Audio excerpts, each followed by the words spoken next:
How good are engineers at solving problems? If you're an engineer or you work with engineers, you know that they are well versed in science, math, technology, and they also usually have specialized knowledge in one or more fields of industry. All that knowledge makes them great problem solvers, right? Well, let's talk about that. When you consider what it takes to solve a typical business problem, there are several strengths that are needed to be successful. The first is curiosity. This refers to the simple desire to understand a problem that is placed in front of you.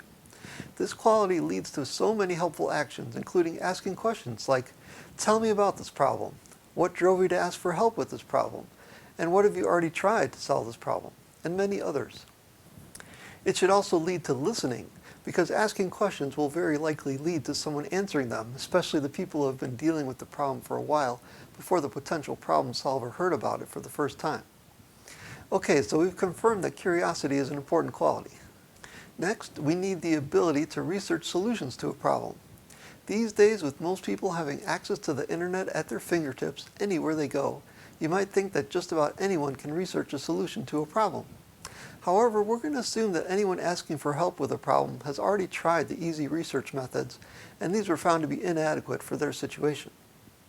Now, I'm not discounting the value of these easily researched solutions towards solving more difficult problems. They can still be used as a starting point.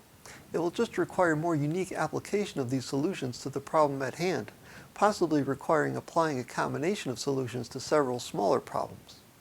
Or maybe the obvious solutions are too expensive for the current situation, so more cost-effective methods may be needed, for example.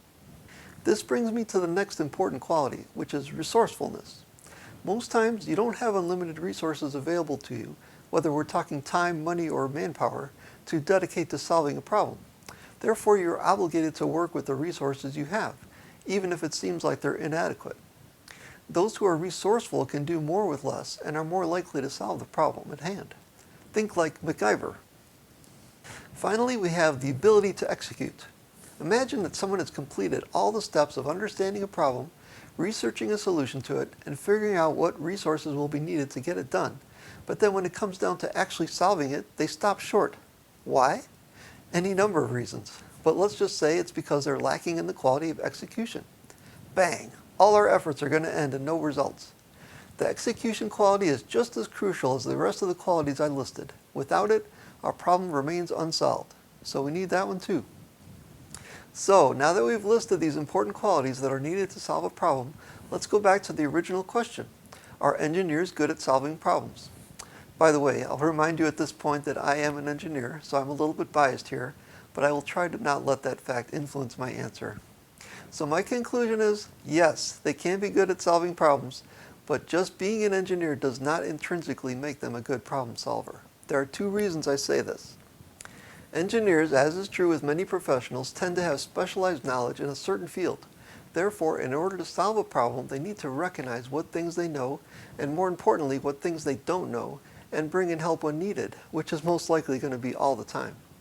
The other thing is, just knowing things doesn't make you effective. You also have to be good at executing. So my answer is, if they can bring help in as needed and they can execute, then I say unequivocally, yes, they are good problem solvers.